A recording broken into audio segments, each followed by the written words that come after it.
Hey, hi Ruby, how are you? मैं थोड़ा busy हूँ, बाद में बात करते हैं। Okay, hi Amit, what's up buddy? I have to go. I'm really busy. See, everybody is busy here, but the real question is, are you productive?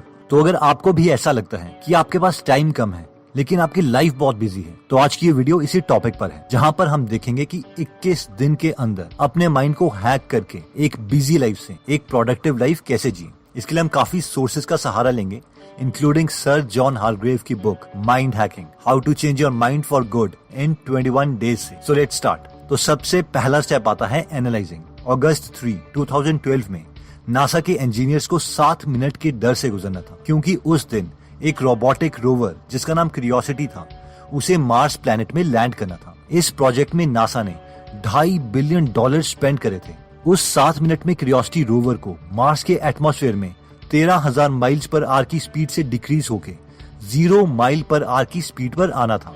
अब क्योंकि अर्थ से मार्स तक के सिग्नल के लिए 14 मिनट लगते हैं, इसीलिए क्यूरियोसिटी रोवर को लैंड करते वक्त पहले से सेट कमांड्स को ही यूज करके लैंड करना था। फाइनली इस सारे कॉम्प्लेक्स ऑपरेशंस के बाद क्यूरियोसिटी रोवर मार्स में लैंड कर गया।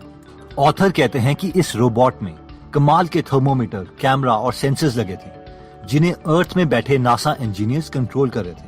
अगर हम खुद को देखें तो हम भी इस रोबोट की तरह ही हैं। बेशक हमारे पास इस रोबोट की तरह कैमरा या थर्मोमीटर ना हो, लेकिन हमारे पास आंखें हैं, नाक है, कान है और स्किन है, जिसे हमें डेटा मिलता है। अब जैसे क्यूरियोसिटी रोवर के पास माइक्रो प्रोसेसर है, यानी एक चिप है ब्रेन की तरह जो सेंसर्स को कंट्रोल करती है, वैसे ही हमारे पास माइंड है जिसे हम अपने सेंसर्स कंट्रोल करते हैं। लेकिन सवाल ये है कि क्यूरियोसिटी रोवर के माइक्रो प्रोसेसर को कौन कंट्रोल कर रहा था, यानी उसके ब्रेन को कौन कंट्रोल कर रहा था? ऑब्वियसली अर्थ में बैठे नासा इंजीनियर्स। और वैसे ही हमारे माइंड को कौन कंट्रोल करता है, और वो है हम। 21 दिनों में अपने माइंड को हैक करने का सबसे इम्पोर्टेंट कॉन्सेप्ट इससे आता है कि you are not your mind, यानी हम और हमारा दिमाग अलग है। इस कॉन्सेप्ट को समझने के लिए एक सिंपल एग्जांपल लेते हैं। मान लीजिए आप मूवी देखने मूवी थिएटर में जाते हैं। मूवी स्टार्ट होने से पहले आपका माइंड एनालिसिस करता है और सोचता है यार ये मूवी कैसी होगी, और आप एक्साइटेड हो जाते हैं। अब मूवी स्टार्ट होती है और मूवी के डायरेक्शन, सिनेमेटोग्राफी, एक्टर्स की एक्टिंग इतनी अच्छी है कि आप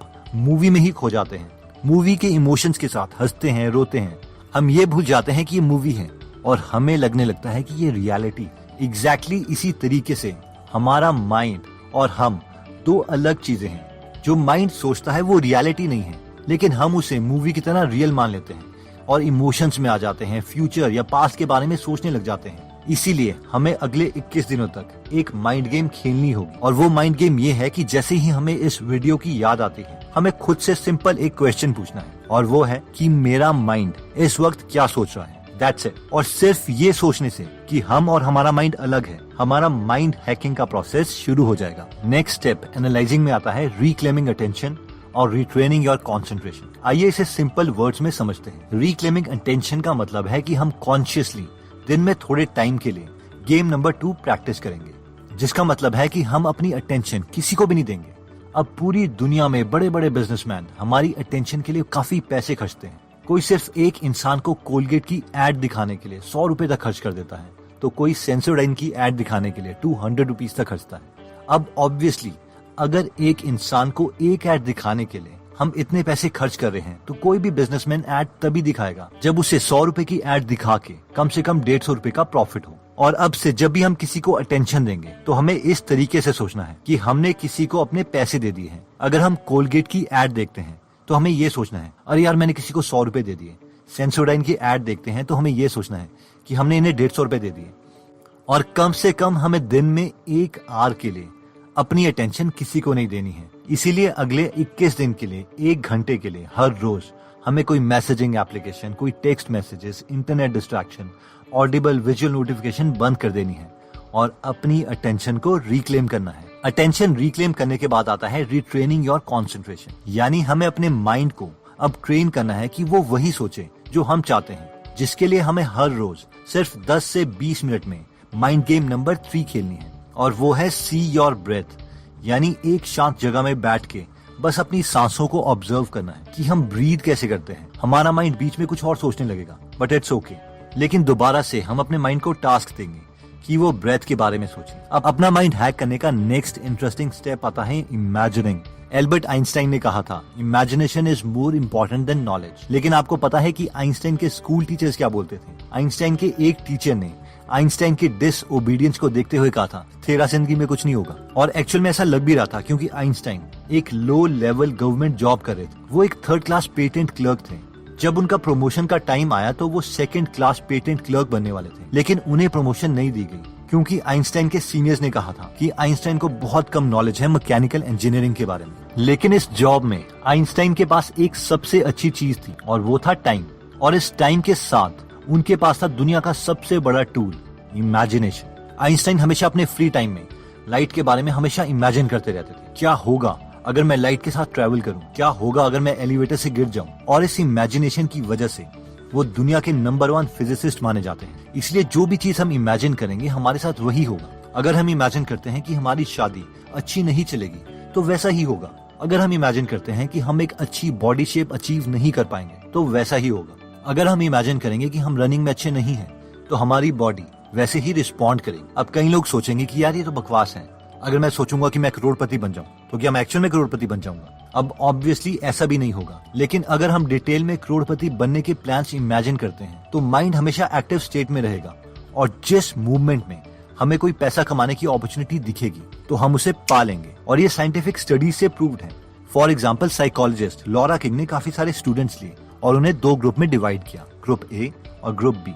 ग्रुप ए में कोई इंटरवेंशन नहीं की गई, लेकिन ग्रुप बी के स्टूडेंट्स को बोला गया कि रोज 20 मिनट तक अपने गोल्स लिखो, बड़े ऑडेशियस गोल्स, और उनके बारे में डिटेल में इमेजिन करो कि तुम वो अचीव कर चुके हो। इस एक्सपेरिमेंट का रिजल्ट ये था कि ग्रुप बी वाले स्टूडेंट्स जिन्होंने इमेजिनेशन की थी वो ग्रुप ए के स्टूडेंट्स के कंपैरेटिवली ज्यादा पॉजिटिव, हेल्दी और सक्सेसफुल रहे। 21 दिन में माइंड हैकिंग का नेक्स्ट स्टेप आता है रीप्रोग्रामिंग। एडिसन को एक काफी सक्सेसफुल इन्वेंटर माना जाता है, जिनके नाम पर 1000 से ज्यादा पेटेंट्स थे। आप जानते हैं कि एडिसन की सबसे बड़ी लीगेसी क्या थी?